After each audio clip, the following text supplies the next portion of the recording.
Hi, welcome to CSR centre.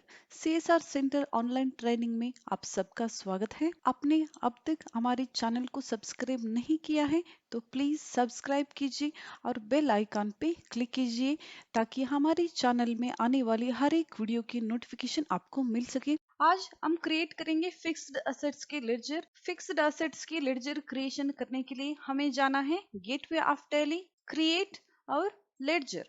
Enter. Fixed asset में कौन से लेडजर्स होते हैं पहले हम उसे देख लेते हैं, बाद में उसके क्रिएशन करेंगे। आप यहाँ देख सकते हो कुछ एग्जांपल्स मैं आप लोगों को दिखा रही हूँ।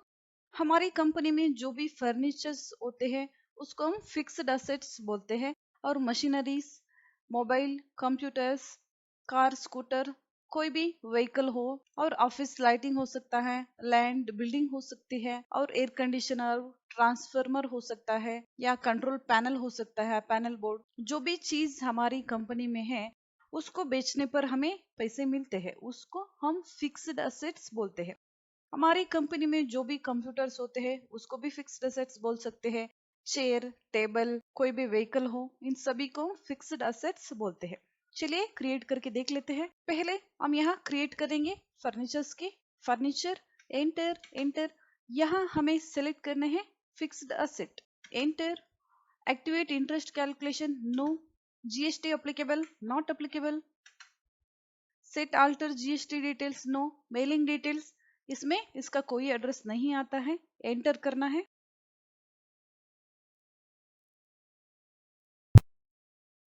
ओपनिंग बैलेंस, यहाँ हमें दिखाना है टोटल हमारी कंपनी में जो भी फर्नीचर्स है उसकी वैल्यू कितना है, हमें यहाँ दिखाना है। मैं यहाँ 50,000 डाल रही हूँ। एंटर एंटर और एक्सेप्ट। नेक्स्ट हमें क्रिएट करना है मशीनरीज की। Machinery, enter enter. यहाँ भी हमें अंडर सेलेक्ट करना है fixed assets. Activate interest calculation, no. GST applicable, not applicable. Set alter GST details, no. Mailing details, इसमें भी कोई एड्रेस नहीं है, एंटर करना है। मशीनरी का वैल्यू हमें यहाँ दिखाना है, हमारी कंपनी में कितने अमाउंट की, कितने वैल्यू की मशीनरीज है। मैं यहाँ 2 लाख दिखाऊंगी। Enter enter. नेक्स्ट हम क्रिएट करेंगे कंप्यूटर्स के। Computers, enter enter.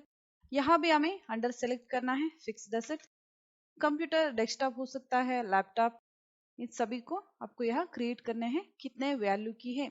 Activate interest calculation, no. GST applicable, not applicable. Set alter GST details, no. यहाँ भी मेलिंग एड्रेस नहीं है, बस एंटर करना है। जो भी कंप्यूटर्स है हमारी कंपनी में उसका वैल्यू हमें यहाँ दिखाना है। मैं यहाँ 75,000 दिखाऊंगी। Enter enter, accept. Next ledger हम क्रिएट करेंगे इनडायरेक्ट इनकम और इनकम इनडायरेक्ट की। इनडायरेक्ट इनकम में किसी से हमें डिस्काउंट रिसीव किया हो, नहीं तो किसी भी तरह का इंटरेस्ट रिसीव्ड हो, या कोई भी इन्वेस्टमेंट में हमें प्रॉफिट हुआ है, कोई भी इन्वेस्टमेंट से हमें इनकम हुआ है, इन सभी चीजों को हम यहाँ इनडायरेक्ट इनकम बोलते हैं। चलिए क्रिएट करके देख लेते हैं। Discount received, discount received.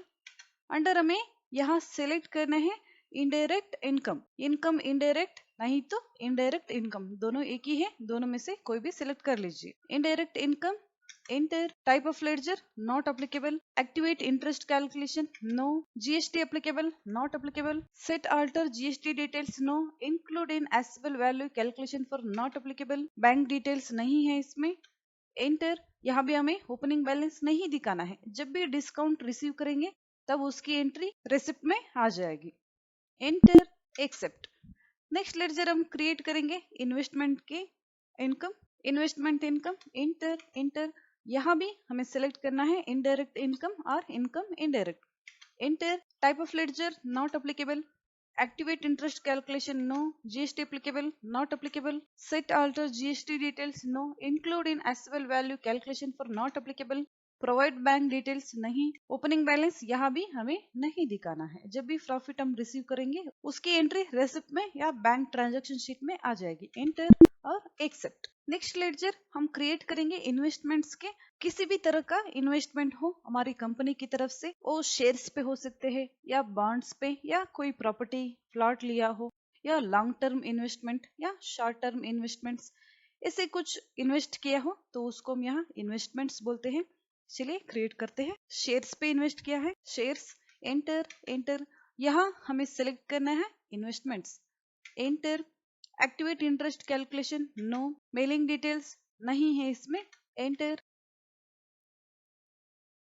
यहाँ हमें ओपनिंग बैलेंस दिखाने की जरूरत नहीं है, क्योंकि जब भी हम इन्वेस्ट करेंगे तो उसको पेमेंट करेंगे, उसकी एंट्री पेमेंट में बैंक ट्रांजैक्शन शीट में आ जाएगी, एंटर और एक्सेप्ट। नेक्स्ट हम लॉन्ग टर्म इन्वेस्टमेंट क्रिएट करेंगे, long term investment, enter enter. यहाँ भी हमें अंडर सेलेक्ट करना है इन्वेस्टमेंट।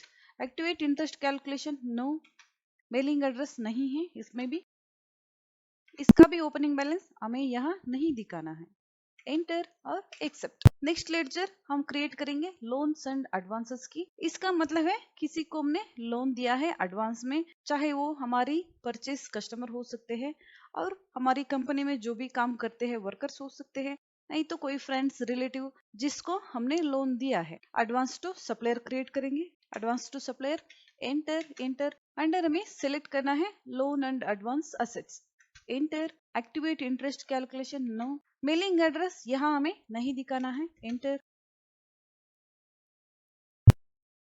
यहाँ भी हमें ओपनिंग बैलेंस नहीं दिखाना है, क्योंकि जब भी हम पेमेंट करेंगे हमारी कंपनी के बैंक अकाउंट से करेंगे, बैंक ट्रांजैक्शन शीट में और पेमेंट में इसकी एंट्री आ जाएगी, एंटर और एक्सेप्ट। नेक्स्ट लेडजर हम क्रिएट करेंगे लोन्स लिएबिलिटीज की।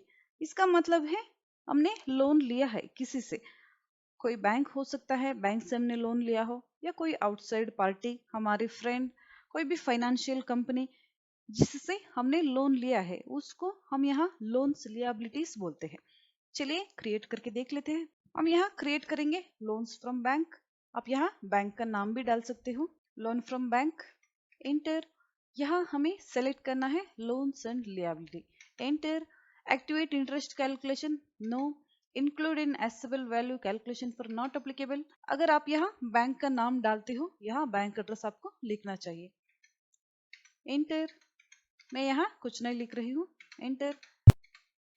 यहाँ भी हमें ओपनिंग बैलेंस नहीं दिखाना है, क्योंकि अगर हमने किसी बैंक से लोन लिया है तो रिसिप्ट में हम लोन का अमाउंट रिसीव करेंगे, उसकी एंट्री रिसिप्ट में आ जाएगी, बैंक ट्रांजैक्शन शीट में उसकी एंट्री में आगे आप लोगों को दिखाऊंगी, एंटर और एक्सेप्ट। इसी तरह से किसी दोस्त से आपने लोन लिया हो और एक एंट्री करेंगे हम, रमेश हमारी दोस्त है, हमने उससे लोन लिया है हमारी कंपनी के लिए, एंटर। रमेश हमारा दोस्त है, उससे हमने लोन लिया है हमारी कंपनी के बिजनेस के लिए, उसकी क्रिएशन करेंगे। रमेश अंडर हमें सेलेक्ट करना है loans and liability. Activate interest calculation no, include in assessable value calculation for not applicable. Mailing address यहाँ रमेश जो भी है हमारा दोस्त, उसकी एड्रेस आपको यहाँ लिखना है, नहीं भी लिखेंगे तो भी चलेगा, एंटर। इसका भी ओपनिंग बैलेंस हमें नहीं दिखाना है, जब भी हम बैंक ट्रांजैक्शन की एंट्री करेंगे रिसिप्ट में इसकी एंट्री आ जाएगी, एंटर और एक्सेप्ट। नेक्स्ट लेडजर के हम क्रिएट करेंगे मिसलेनियस एक्सपेंसेस के। कुछ एक्सपेंस होते हैं कंपनी में, चाहे वो हमारी वर्कर्स को यूनिफॉर्म, कोई इक्विपमेंट, शूज, क्लॉथ्स, इस तरह के कुछ एक्सपेंस को हम कंपनी में मिसलेनियस एक्सपेंस बोलते हैं। चलिए क्रिएट करके देख लेते हैं। कोई भी इक्विपमेंट या वर्कर्स का यूनिफॉर्म, एंटर एंटर। अंडर हमें सेलेक्ट करना है miscellaneous expense asset, enter. Activate interest calculation no, provide bank details no. इसका भी ओपनिंग बैलेंस हमें नहीं दिखाना है, क्योंकि जब भी यूनिफॉर्म की परचेस हम करेंगे उसकी एंट्री पेमेंट में आ जाएगी, एंटर एक्सेप्ट। नेक्स्ट हम क्रिएट करेंगे शूज, हम वर्कर्स को यूनिफॉर्म के साथ देते हैं, एंटर। यहाँ भी हमें सेलेक्ट करना है miscellaneous expense, enter. Activate interest calculation no, provide bank details नहीं, ओपनिंग बैलेंस हमें यहाँ नहीं दिखाना है, एंटर और एक्सेप्ट। नेक्स्ट लेडजर हम क्रिएट करेंगे प्रोविजंस की नेक्स्ट क्लास में।